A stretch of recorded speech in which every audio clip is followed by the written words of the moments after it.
नेरळ येथील वाकस येथे असलेल्या विजय इस्टेट प्रोजेक्टच्या माध्यमातून 300हून अधिक नागरिकांची कोट्यवधी रुपयांची फसवणूक करण्यात आल्याचा हा गंभीर प्रकार समोर आला आहे। या संदर्भात जागरूक नागरिकांनी समोर येत पत्रकार परिषदेअंतर्गत या संपूर्ण फसवणुकीची माहिती दिली आहे। 2018 साली बिल्डरने ग्राहकांचे अर्धे पैसे घेऊन काम बंद केले। त्यापूर्वी अनेकांनी या ठिकाणी काहींनी पूर्ण रक्कम बिल्डरला अदा केली आहे, तर काहींनी बँकेतून लोन घेऊन या प्रोजेक्टमध्ये पैशांची गुंतवणूक केलेली आहे। मात्र या नागरिकांची फसवणूक झाल्याचा प्रकार समोर आलेला आहे। यामध्ये अनेक ज्येष्ठ नागरिक देखील आहेत। विजय इस्टेट प्रोजेक्टच्या मालकांकडूनही मोठ्या प्रमाणामध्ये कोट्यवधीची फसवणूक करण्यात आलेली आहे। तर विजय ग्रुपच्या सर्व पदाधिकाऱ्यांना अटक करा, PML कायद्याअंतर्गत त्यांच्यावर कारवाई करावी अशी मागणी आता हे घर खरेदीदार नागरिक करत आहेत। या संदर्भात अधिक माहिती घर खरेदीदार भीमराव वाघमारे यांनी दिली आहे। विजय ग्रुप हाऊसिंग लिमिटेड या प्रकल्पामध्ये नेरळ येथील गृहप्रकल्पामध्ये जवळजवळ 350 लोकांनी घर खरेदी केलेलं आणि त्या 350 लोकांनी जवळजवळ 90% पर्यंत पैसे सर्व भरलेले आहेत। 2015 साली तो प्रोजेक्ट सुरू केलेला आणि 2018 साली त्याचं पोझिशन मिळणार होतं, परंतु 2018 साली बिल्डरने ते काम थांबवलेलं आहे आणि काम थांबवून तो फरार झालेला। आणि आज तागायत आम्हाला घर मिळालेलं नाही आहे।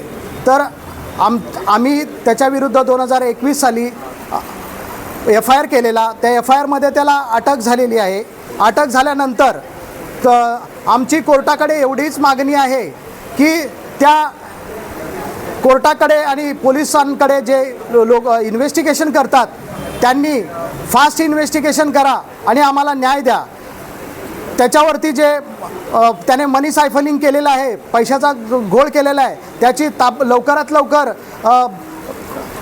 PMLA द्वारे तुम्ही ते तपास करा, MPID लावून आम्हाला न्याय मिळवून द्या आणि लवकरात लवकर फास्ट ट्रॅकवरती ते केस चालवा आणि आम्हाला न्याय मिळवून द्या।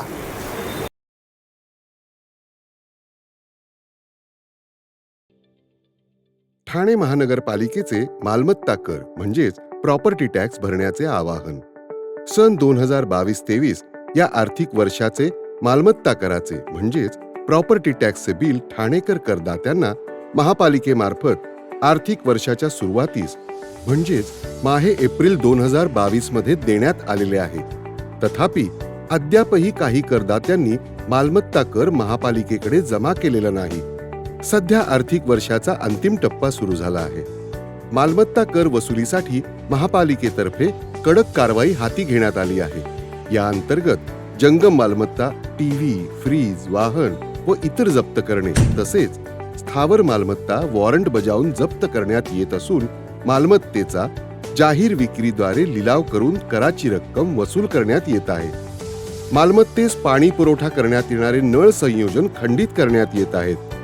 त्याचप्रमाणे थकीत मालमत्ता करावर 2% व्याज आकारले जात असल्याने भरावयाची रक्कम वाढत आहे। आपला मालमत्ता कर propertytax.thanecity.gov.in या लिंकद्वारे तसंच गुगल पे, फोन पे, पेटीएम याद्वारे ऑनलाईन पद्धतीने करण्याची सुविधा उपलब्ध करून दिली आहे। शनिवार, रविवार व सार्वजनिक सुट्टीच्या दिवशी नागरिकांना मालमत्ता कर भरणे सोयीचे व्हावे याकरता महापालिकेचे मालमत्ता कर संलग्न कार्यालय या दिवशी कार्यान्वित ठेवण्यात आलेले आहे। तरी मालमत्ता कर वसुलीची अप्रिय कारवाई टाळण्याच्या दृष्टिकोनातून मालमत्ता कर भरून महापालिकेस सहकार्य करावे। धन्यवाद।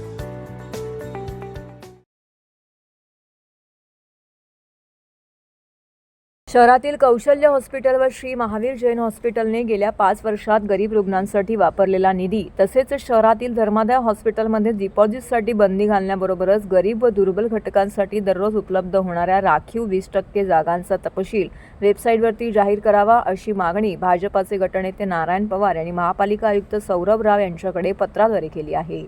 शहरातील धर्मादाय हॉस्पिटलमध्ये गरीब रुग्णांकडूनही जादा रकमेची बिलं आकारली जात असून डिपॉझिटची सक्ती केली जात असल्याचा आरोप नारायण पवार यांनी केला आहे। पुणे येथील दीनानाथ मंगेशकर हॉस्पिटलमध्ये डिपॉझिट न भरल्यामुळे महिलेचा उपचार न झाला आणि तिचा मृत्यू झाला। तसेच गरीब रुग्णांसाठी सुमारे 35 कोटी रुपयांचा खर्च केला नसल्याच्या पार्श्वभूमीवरती ठाणे शहरात 3 हॉस्पिटलकडे नारायण पवार यांनी ठाणे महानगरपालिका प्रशासनाचं लक्ष वेधलं आहे.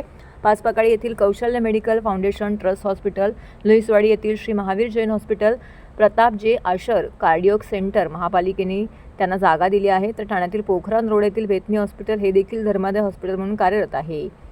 ठाणे शहरातील सर्व खासगी हॉस्पिटलमध्ये उपचाराच्या खर्चाची निश्चित रकमेची माहिती आधी रुग्णांच्या नातेवाईकांना द्यावी. महापालिका क्षेत्रातील खासगी हॉस्पिटलची तपासणी करून नोंदणी सेवा नूतनीकरणाचे अधिकार महापालिका प्रशासनाकडे आहेत.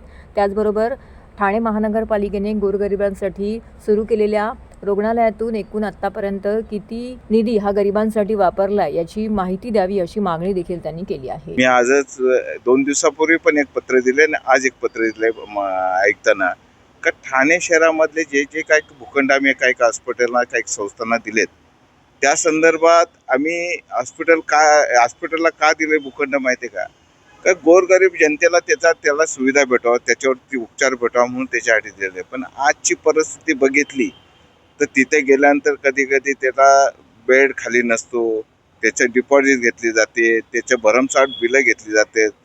कौशल्य हॉस्पिटल आणि महावीर जैन ते हॉस्पिटल आहे, तर आम्ही 7 माळ्याची इमारत रेडी इमारत तिथे दिले. कुठे हजुरीमध्ये तिथं बघितलं तर आज पण तिथला ठाणेकर उपचारासाठी जातो तर त्याला 7-7, 8-8, 10-10 लाख रुपये बिल द्यावा लागतो. कारण ट्रस्टीचा वापर केला जात नाही.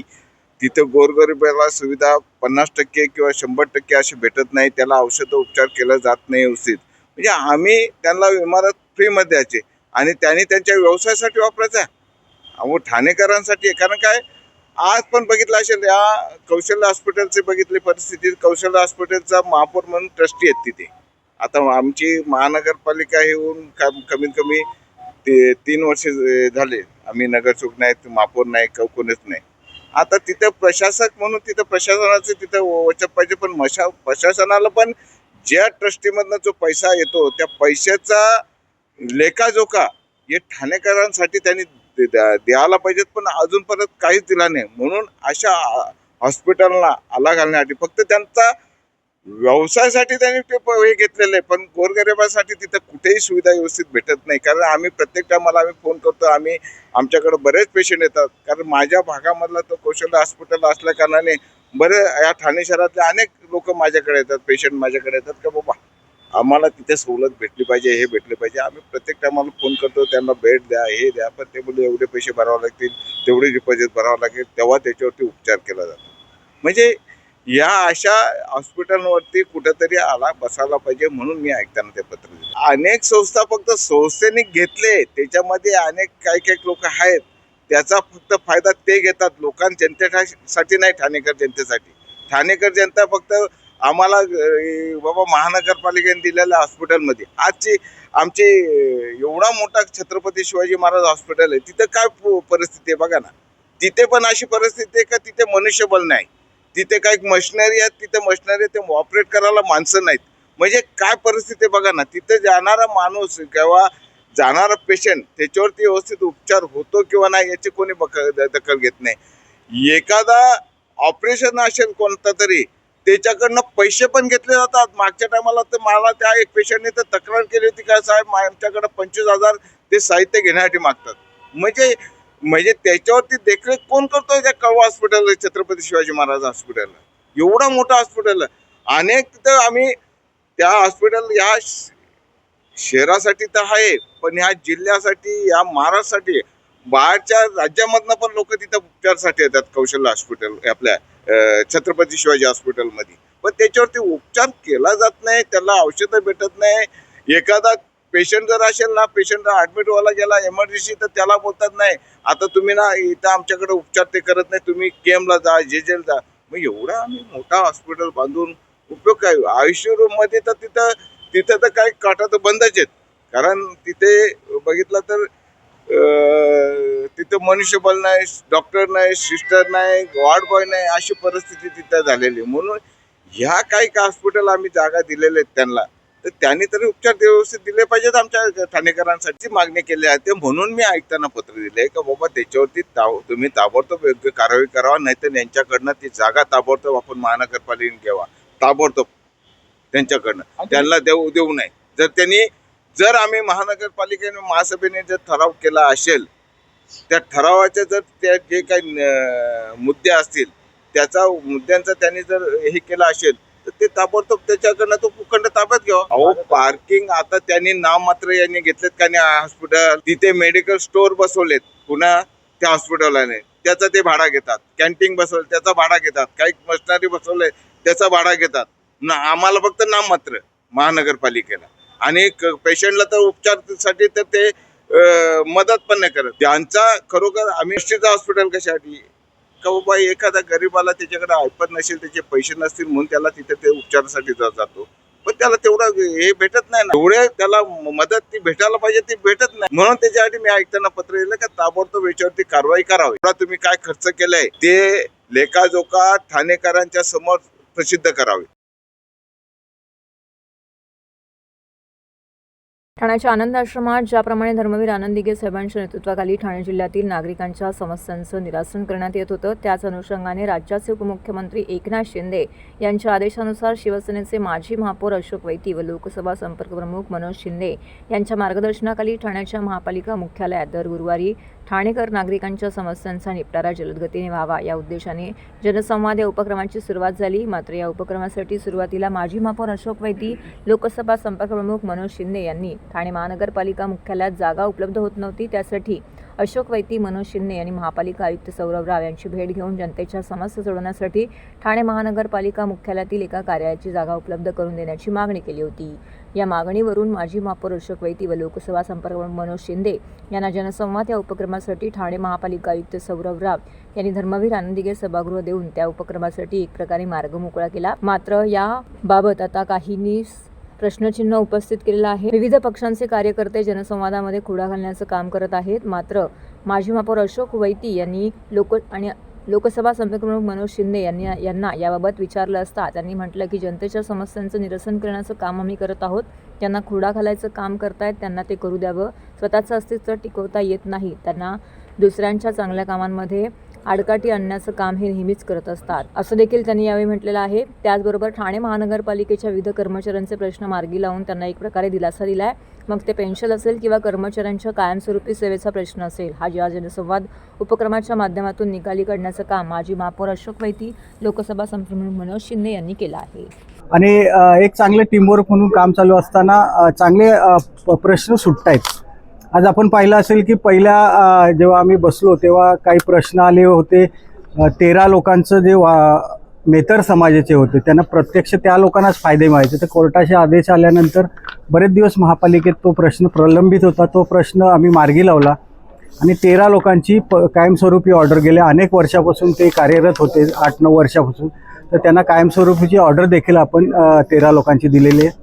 त्यानंतर काही आपले सफाई कामगार होते, काही लिपिक होते, काही लिपिक नाही, काही सफाई कामगार होते, काही त्याच्यामध्ये अजूनही काय इतर विभागाचे होते. त्या लोकांना देखील 32 लोकांची आपण कायमस्वरूपीची ऑर्डर, शिपाई होते त्याच्यात, ते 32 लोकांची कायमस्वरूपीची ऑर्डर देखील आपण दिली होती त्यावेळी.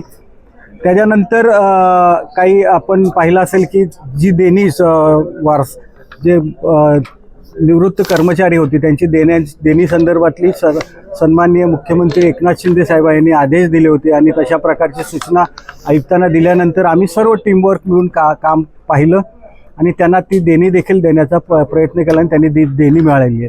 नंतर आज सफाई कामगारांची पहिल्या टप्प्यातील ऑर्डर निघालेली आहे 39 लोकांची. तर ही स्टेप बाय स्टेप ऑर्डर निघणार आहे आणि एकूण कमीत कमी 450 ते 500 लोक सफाई कामगार घेणार आहेत आपण सरळ सेवेमध्ये. जे वारसाच्या केशी आहेत, जे अनुकंपाच्या आहेत, त्यांना महापालिकेमध्ये समावेश करून घेणार आहेत. त्याच्यातली हे पहिल्या टप्प्यातले 39 लोकांची ऑर्डर निघाले. आता ज्यांचे पेपर राहिलेले आहेत आपल्या माध्यमातून जरी आपण हे सूचना केली की ज्यांचे पेपर राहिलेले आहेत त्यांनी पेपर जर अपडेट केले तर त्यांची ऑर्डर देखील आम्हाला वाटतं प्रत्येक गुरुवारी निघेल अशा प्रकारचा आम्ही प्रयत्न करू. नाही, साहजिकच आहे. हा जो एक प्यादा पुढे सरकवला आहे, कुठल्या नेत्याने सरकवला आहे मला याची पूर्ण माहिती आहे आणि जळाजळ आहे, स्वतः काही करायचंच नाही, स्वतःचा पक्ष विकायला विकलेला आहे, तो तळागाळात एकदम विलीन झालेला आहे, त्याचं काही स्वतःचं अस्तित्व नाही या ठिकाणी.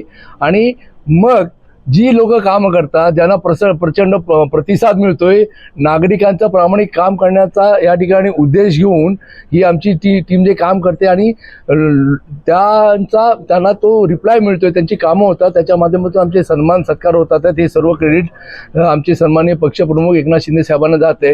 हे कुठेतरी बघवत नाही आहे. आणि असे जळणारे नेते ठाण्यामध्ये सर्वांना माहिती आहेत, मी काय त्याचं नाव घेत नाही. आणि त्याच्यामुळे त्यांना माझा एक मित्राचा सल्ला म्हणून सांगतो की हे सर्व धंदे करायचे बंद करा तुम्ही, आणि त्यापेक्षा तुम्ही लोकांची कामं करा. तुमच्याकडे आज शासनाचं प्रशासनाचं पद आहे, स्वतः लोकांनी तुम्हाला निवडून दिलंय, मोठं पद दिलंय, त्याचा वापर करा ना. कोण चांगलं करते त्याचं टांग खेचण्याची कामं बंद करा, स्वतःला सावरा. नंतर तुम्हाला धडा शिवसेनेच्या माध्यमातून शिकवायला मला वेळ लागणार नाही. मुंबई ठाणे रेल्वेच्या वर्धापन दिनाच्या पार्श्वभूमीवरती ठाणे रेल्वे स्थानकात प्रवाशांना भेडसावणाऱ्या समस्या सोडवण्यासाठी रेल्वे प्रशासनाने कारवाई करावी.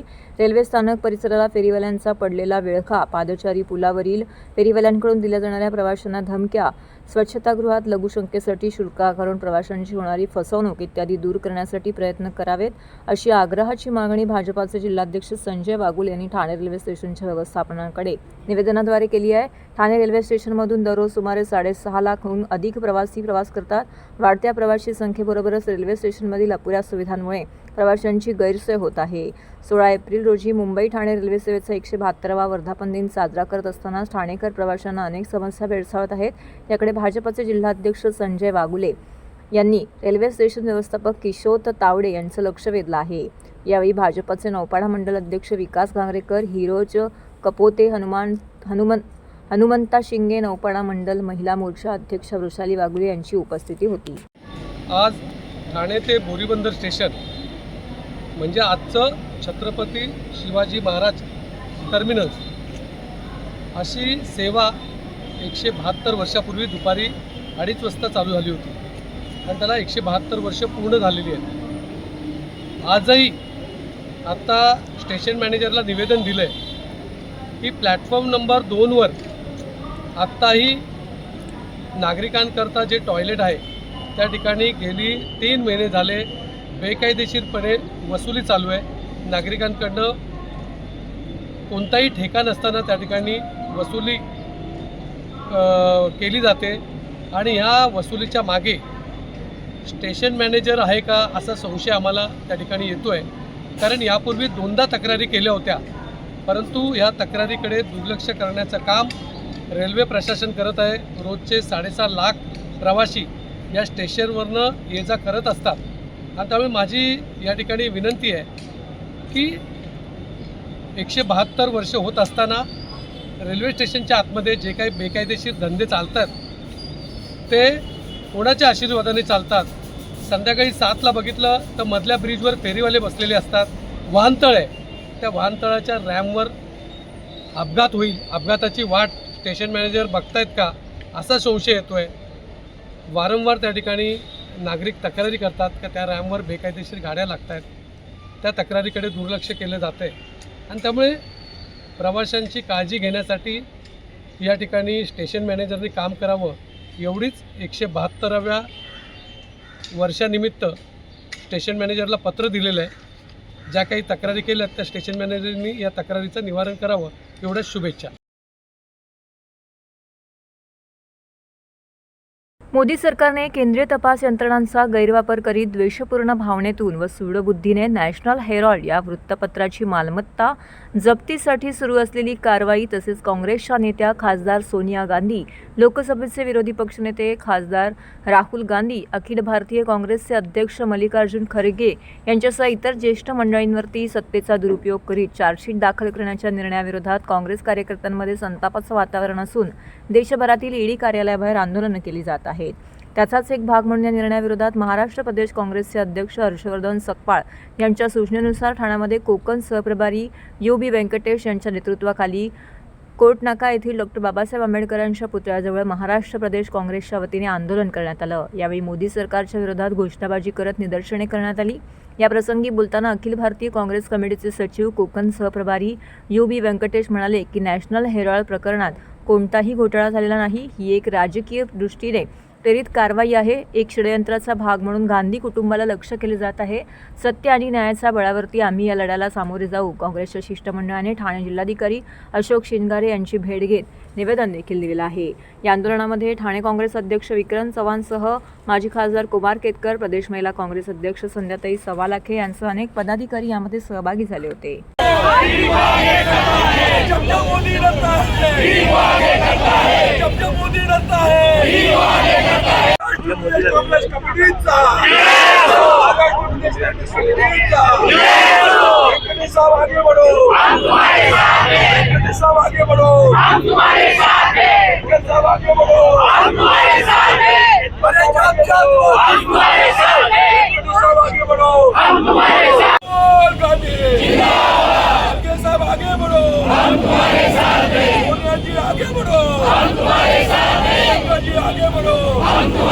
के खिलाफ नहीं, बीजेपी के गवर्नमेंट और मोदी को इंक्लूड करके जो आजकल देश में जो नफरत फैला रहे उसके मोहम्मद का दुकान खोलने के लिए बोल रहे।